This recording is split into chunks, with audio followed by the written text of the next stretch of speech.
कि पहले तालीम से तुम मोड़ दिए जाओगे, फिर किसी जुल्म से तुम जोड़ दिए जाओगे, हाथ से हाथ की जंजीर बनाकर निकलो, वरना धागे की तरह तुम तोड़ दिए जाओगे।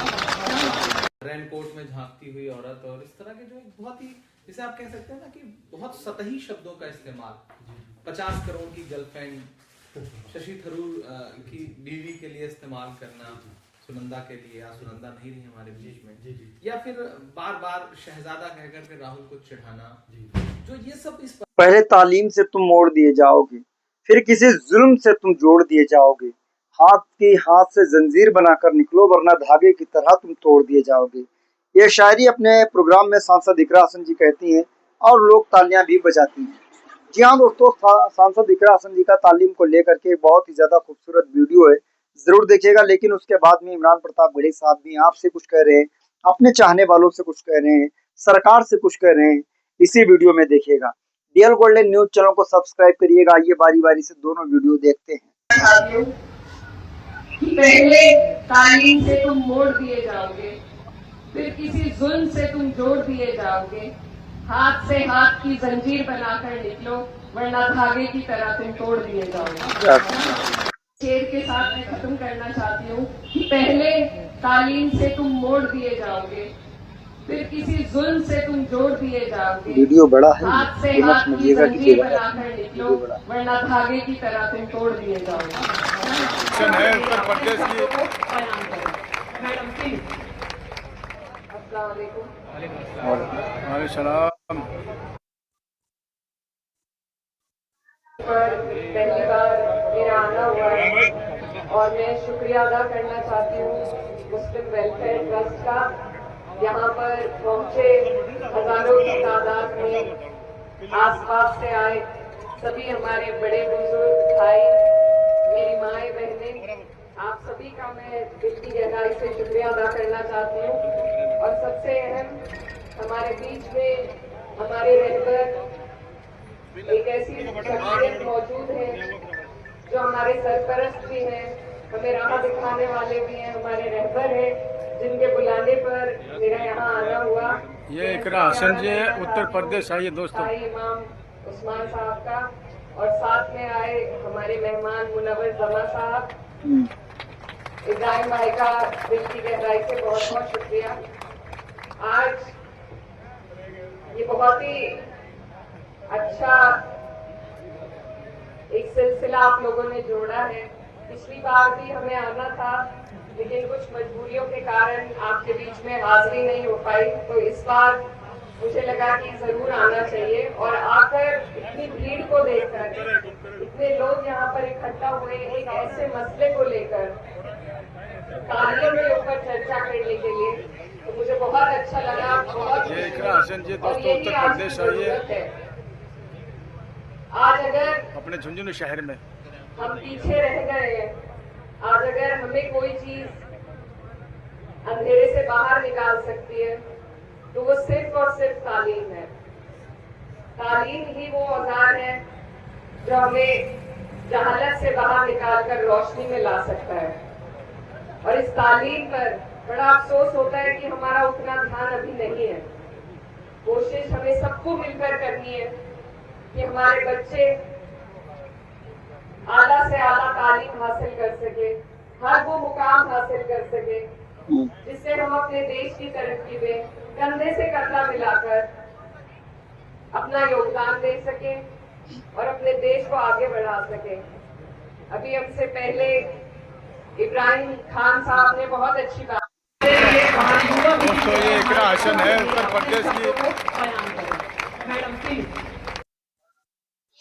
तो आप सांसद इकरा हसन जी के वीडियो को देख चुके हैं। अब आपको लेकर चलेंगे सीधे सीधे हम इमरान प्रताप बड़े साहब के वीडियो की तरफ। उम्मीद है आपको उनकी बातें भी समझ में आएंगी। वीडियो की क्वालिटी भले से थोड़ी कम हो सकती है, लेकिन क्वालिटी नहीं, बस उनके शब्द सुनिएगा वो क्या कहने। वीडियो देखते हैं।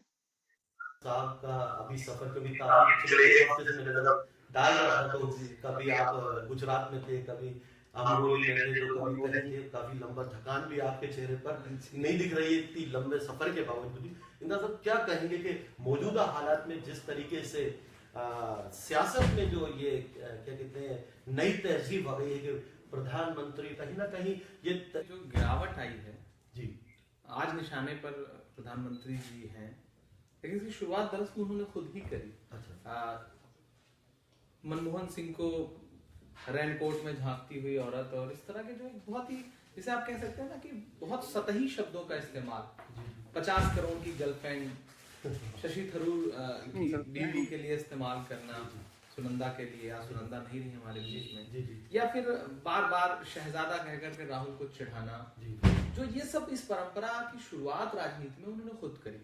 मणिशंकर अय्यर साहब अंग्रेजी में सोचते हैं, हिंदी में बोलते हैं, तो वो एलीट टाइप के पॉलिटिशियन हैं, जी जी तो उन्होंने जिस शब्द का इस्तेमाल किया, हालांकि वो बिल्कुल गलत है, जी जी लेकिन उस बयान के बाद मुझे हैरत है कि जिस तरह के प्रधानमंत्री जी ने जनसभा में देश के पूर्व सेना के अध्यक्ष को लेकर के और पूर्व प्रधानमंत्री को लेकर जिस तरह कह दिया कि पाकिस्तान बैठक कर रहे हैं हमें हराने के लिए, जी जी तो ये सब तो मतलब राजनीति में गिरावट की इंतहा है ना। एक प्रधानमंत्री के मुंह से ये शोभा नहीं।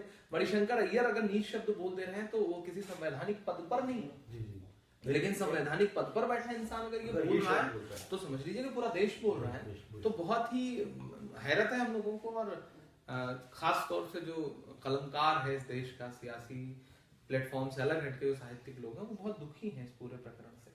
अभी क्योंकि आपका ताल्लुक यूपी से हो और यूपी से जुड़ा एक और सवाल मेरे जहन में आया जो की भी नफरत है, दोनों चीजें वो समझते हैं।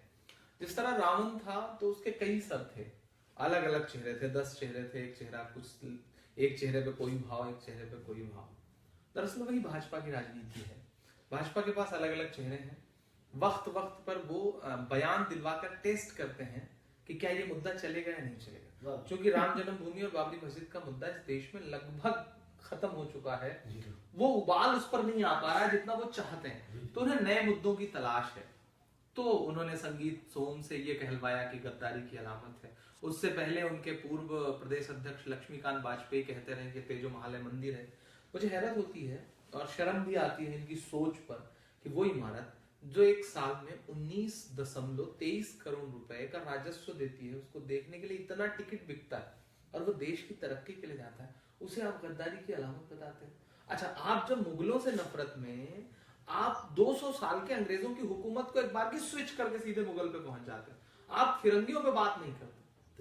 देश को सबसे ज्यादा लूटा, यहाँ का सारा संसाधन लूट के विदेश ले गए अंग्रेज। जी जी उस पे बात मुगलों ने तो, हम कह रहे हैं मुगल हमारे कोई पुरखे नहीं थे। जिनको ये भ्रम है कि मुगल जो है वो मुसलमानों के पुरखे थे, वो गलतफहमी के शिकार। ये ऐसा दौर है कि जब चंगेज खां को दुनिया मुसलमान समझती है। मुझे हैरत है कि चंगेज मुसलमान नहीं था, सिकंदर मुसलमान नहीं था, लेकिन हिस्ट्री को इतना गड्ढमंड कर दिया है इन्होंने कि हमसे मिलता जुलता नाम है, तो बस वो इनके लिए फायदे का है। लेकिन इन्हें मुंह की खानी पड़ी ताजमहल के मुद्दे पर बयान देने के बाद। ताजमहल चूंकि किसी मुसलमान का सिंबल नहीं, ताजमहल मोहब्बत का सिंबल है, हिंदुस्तानियत का सिंबल। वो मुद्दा चला नहीं, जिसके मद्देनजर 10, 15, 20 दिन के अंदर ही योगी जी ने जाके झाड़ू भी लगाई ताजमहल की चौखट पे। तो दरअसल वहां पे सफाई करने नहीं, बल्कि जो कचरा फैलाया था इनके विधायक ने, उसी को साफ करने गए थे। तो कुल मिला के ये कहा जा सकता है कि सारा पूरा सियासी कराधारा है, ड्रामा है, वो टेस्टिंग थी। जी। अब विनय कटियार जैसा थक चुका, चुक गया नेता ये कहता है कि जामा मस्जिद जमुना देवी मंदिर थी, तो कभी कभी लगता है कि इनका सर पीटा जाए, अपना सर पीटा जाए। मतलब हैरत होती है हैरत होती है इनके दिमागी दिवालियेपन पर हैरत होती है कि ये क्या चाहते क्या है देश में। अच्छा, अब बात क्योंकि देश की आई है, तो अभी मौजूदा हालात को लेकर आप किस तरह से आकलन करते हैं, आपका क्या एनालिसिस है? क्योंकि मौजूदा दौर में जिस तरीके से जो माइनॉरिटी है वो किस तरीके से, क्या महफूज है, क्या उसको जो बात हो रही थी, विकास की बात हो रही थी, या मोदी जी ने कहा या उनकी सरकार ने कहा, जिस तरीके से जो बात कही जा रही थी कि कहीं ना कहीं जो माइनॉरिटी है वो सेक्युलर रहेगी, वो मतलब ये कि उसके विकास के लिए योजनाएं आएंगी, तो क्या लगता है कि ये कहीं ना कहीं। तो आप इस कंप्लीट वीडियो को देख चुके हैं, इमरान प्रताप वली साहब के पूरे वीडियो को देख चुके हैं, सांसद इकरा सिंह जी के वीडियो को देख चुके हैं। उम्मीद है आपको ये दोनों वीडियो पसंद आए होंगे। मिलते हैं, हमारे डीएल गोल्डन न्यूज चैनल को सब्सक्राइब करिएगा। मिलते हैं किसी और वीडियो के साथ, दुआ में रखना। जय हिंद, अल्लाह हाफिज, अस्सलाम वालेकुम।